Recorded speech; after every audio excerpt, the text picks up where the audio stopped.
I've talked about Kirby as a character, I've talked about all of his copy abilities, and I've talked about his core group of friends. Is there anything else left to talk about regarding this little guy? You know, Kirby wears a bunch of silly little hats. What's up with that?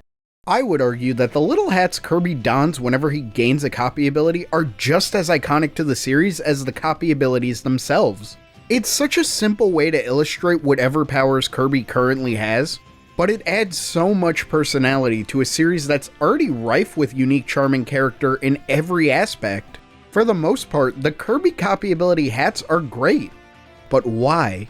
What makes certain hats so memorable and endearing, and why do some resonate with us more than others? I've picked out some of my favorite copy ability hats, in no particular order, to help identify the elements that make a Kirby hat stand out from the others. Real quick, if you like Kirby content and want to see me make more, be sure to like and subscribe. And once you're finished with this video, I recommend checking out my follow-up covering the worst Kirby hats throughout the series. But there won't be any negativity here, because these are the best Kirby hats. According to me. And only me. I think a fitting place to start this list is with my favorite copy ability, Yo-Yo. Yo-Yo is a fan favorite, and I've sung its praises before. But would I even consider it for this list if it wasn't my favorite ability in the series? After all, while Kirby donning a backwards hat is undoubtedly cool, it seems a little simple, especially when compared to the dazzling fiery crowns and goofy cowboy hats that other abilities offer. That being said, I think Yo-Yo is a prime example of a simple design that's been perfected. If Yo-Yo's hat was still the standard non-distinct backwards hat it was in Kirby Superstar, it would be cute, but wouldn't even be considered for this kind of video. However, with its return in Star Allies, this ability was given some minor updates that add to its personality and charm immensely. The hat now sports a graphic design and the ever-iconic snapback sticker, giving it a trendy look that matches the ability to perform sick yo-yo tricks. And the bandage on Kirby's cheek adds to Kirby's childlike demeanor, hurting himself in an effort to show off his skills to his friends. Yo-Yo might seem like a basic hat, but it's deceptively detailed. Another hat that I like for similar reasons as Yo-Yo's is Artist Kirby's. Again, its inspiration comes from a very simple place. Kirby's an artist, so let's give him an artist beret. But it's not simply a beret. It is a star pin that references the key icon from the Kirby series, making it feel more personal to Kirby himself. And the additional splotches of paint are really cute and, just like Yo-Yo's bandage, play to Kirby's more childlike tendencies. And while I think the actual yo-yo in Yo-Yo Kirby's arsenal is fairly simple and doesn't really add or detract from its design, the paintbrush Artist Kirby uses to create his masterpieces elevates the hat even higher for me. This raises an interesting point. Should the weapons Kirby gains with certain copy abilities be taken into consideration when talking about the hats? After all, these weapons like sword and staff are integral parts of the copy ability's design and appeal. But if we get down to semantics, they're not hats. For me, it depends on the ability. I don't think Sword Kirby's sword adds much to its overall design, but I don't think it ruins the Legend of Zelda homage by not looking enough like the Master Sword. But with Artist, the multicolored paint at the end of the brush not only looks cool, it makes a ton of sense for Kirby to want to paint with every color at once, and that design choice helps make Artist Kirby's attacks stand out so vividly. But if you think a paintbrush is stretching the limits of what qualifies as a Kirby hat, how about a lab coat and glasses? Dr. Kirby doesn't just include the hat, it includes a whole ensemble which is really unique and certainly makes it stand out in a positive way. It's a great design that illustrates the evolution in the Kirby series. Had Dr. Kirby debuted in an older sprite-based Kirby game like Superstar or Nightmare in Dream Land, it most likely would only feature the head mirror, like Kirby's Dr. Mario had in Smash Bros. Just throwing it out there, I don't have any plans to do a video on the Smash Bros. Hats, but let me know if that's something you're interested in. Thanks to this ability first appearing in a 3D Kirby game, it was allowed to have a more complex design than those that debuted earlier in the series. Now this begs the question, do hats that debuted in the earlier Kirby games have an unfair disadvantage compared to the modern abilities? Sure, hat designs couldn't be as detailed in a 16-bit environment, but the memorability and appeal that these early hats still have within the modern era of Kirby games should be a testament to how timeless these designs are. But while they're beloved because of their iconic status within the Kirby series, are there any older hats that I think stand strongly alongside the modern hats based solely on their design instead of nostalgia?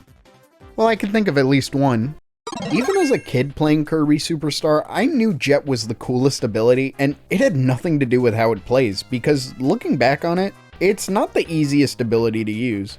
That never stopped me from picking it up every chance I got, because Jet Kirby's hat is truly peak. Kirby essentially wears the entire back of a plane on his head, but it's stylized to not make it look overly clunky.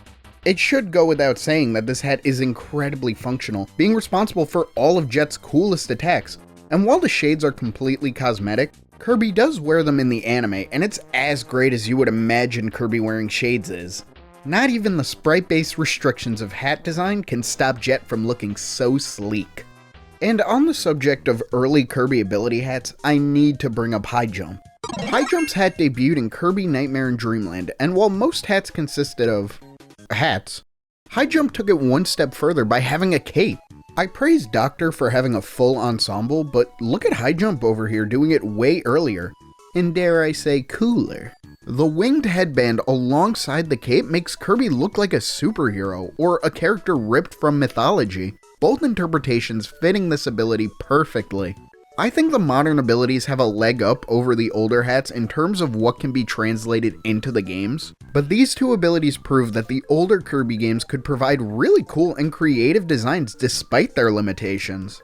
If we're talking about the best Kirby hats, it's only a matter of time until the elemental crowns get brought up.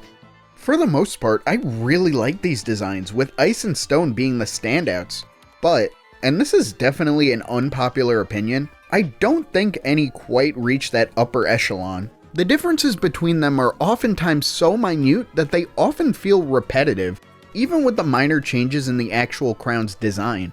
Heck, in Kirby Superstar, Fire, Ice, and Plasma were all palette swaps of each other, and it's been kind of difficult to separate them from each other ever since. Is that true for all elemental crowns? Not exactly. Out of all the elemental crowns, the one that stands out to me the most is Poison. That's not just because of the deep, vivid blue used for the poison, as opposed to the more traditional green or purple sludge typically used in fiction.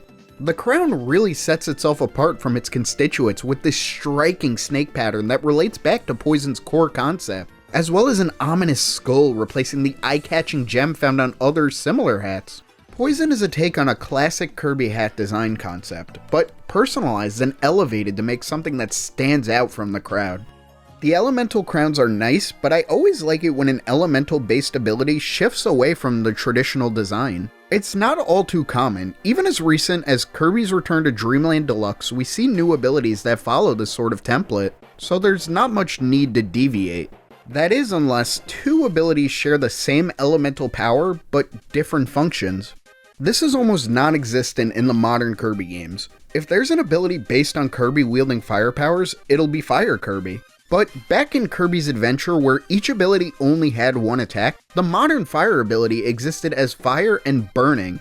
And with the remake, Kirby Nightmare in Dreamland continuing the tradition of hats started in Kirby Superstar, Burning needed a hat that both connected to fire while also being different enough to stand on its own. The result? The Phoenix.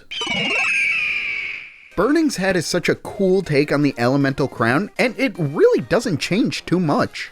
The crown shape is similar to the others, but without the flames it gives it a totally different feel as more of a tiara. And the flames aren't completely removed either, instead moving around Kirby's hands to make this flaming pair of wings that looks so cool, and match the burst of firepower perfectly. It's crazy how this ability has almost the exact same elements as Fire Kirby, but by shifting them around, it manages to not only stand out, but exceed it in my opinion. But Burning's not the only elemental ability that debuted in Kirby's Adventure that would eventually be merged with another ability. What about Freeze Kirby? This ability would be integrated into Ice's moveset in Kirby Superstar, but what did this one look like in Kirby Nightmare in Dreamland? Did it reconstruct the elemental crown design in a unique and stunning way like Burning? So not exactly. Listen. This one's just really cute. It's a parka! Kirby's wearing a parka! That's so fantastic! Maybe this is pure bias speaking, considering freeze is my favorite ability in Kirby Nightmare and Dreamland, but I really love that there's an elemental ability that conveys its power in a more abstract way. Hats that take the form of full costumes always stand out as being the cutest hats in Kirby's wardrobe, but there's one that stands even higher than Dr. High Jump and Freeze. Kirby Squeak Squad is a game that I will never get tired of ragging on, but one thing I can commend it for is sticking Kirby in an animal onesie of indeterminate species. Animal Kirby is a cool concept with an even cooler design. The full pelt transformation gives off a bestial feel while still looking utterly adorable. And thanks to the sharp claws granted thanks to this all-encompassing costume, this hat is completely functional and necessary for some of Kirby's coolest attacks. But most importantly, this hat properly conveys the fact that Kirby is a very good boy. Next up, we have a pair of explosive abilities that initially had a tough time representing their respective powers. Bomb Kirby initially had an alright hat, simply being a palette swap of Sword Kirby's hat. It poses an interesting question. Which came first? Did they design a stylized Link hat for Sword Kirby and say that it could work for Bomb too? Or did they copy the floppy hat from Poppy Bros Jr. and Sr. and realize that it could also work as a Zelda homage? Either way, Bomb Kirby's hat was perpetually in Sword's shadow until its new hat debuted in Kirby's Return to Dreamland. At first, I didn't understand why this was Bomb's new hat. Obviously, it's tough to convey Bomb with a hat. I don't know how you would make a hat that best represents the Bomb ability without it being like an actual bomb, but a party hat wasn't my first idea. And then, as I was choosing which hats to include for this video, it finally clicked with me. And I'm a bit embarrassed to say it took this long. Bomb Kirby is an ability that prides itself on surprise and explosive power. And Kirby's wearing a party popper on his head. That's brilliant, and the new designs for the bombs add to this whimsical new take on the ability. When Crash Kirby first debuted, it didn't have a hat. I guess being the uber powerful screen nuke was enough, but that's an inexcusable offense that was thankfully resolved in Kirby's Return to Dreamland as well. Crash has long maintained its status as the most powerful and destructive Kirby ability. Could you convey such immense devastation in any kind of hat? Oh, they nailed it! The kingly crown commands authority in its design alone. Never mind the fact that Kirby's a walking atomic bomb. The crown is really sleek and cool, and the coolest part is that it's much more than just a status symbol. Crash's crown is actually a dome containing the energy Kirby expels when he lets loose the supernova. It's so cool and perfect at displaying how immensely dangerous this ability is, and how Kirby is the only one with the power and authority to wield it. So here's an interesting one because it's the only hat on the list that's not related to a copy ability. Kind of. In Kirby Superstar, Kirby can convert copy abilities into allies that are either controlled by an AI or a second player. One notable ally is Wheelie, which not only has a much more detailed design than the Wheelie enemies, but it has the unique attribute of being a rideable mount for Kirby. The game classifies it the same way it would classify a copy ability, with even a unique icon and flavor text. But since Kirby isn't actually copying anything, Wheelie Rider kinda sits in this gray area between copy ability and not copy ability. Functionally, it's the same as Wheel, but with one key difference: the hat. We can debate about whether Wheelie Rider should be considered a true copy ability or not all day, but all I care about is that funny garment Kirby's got on his noggin. I really like Wheelie Rider's biker helmet, complete with goggles. Wheelie Rider didn't need to exist, nor did this hat, but I'm very thankful it does because this is a goofy hat with a ton of personality, and it makes me wish the rideable mount concept was expanded upon. This hat is a relic of the past, but a pretty cool one nonetheless.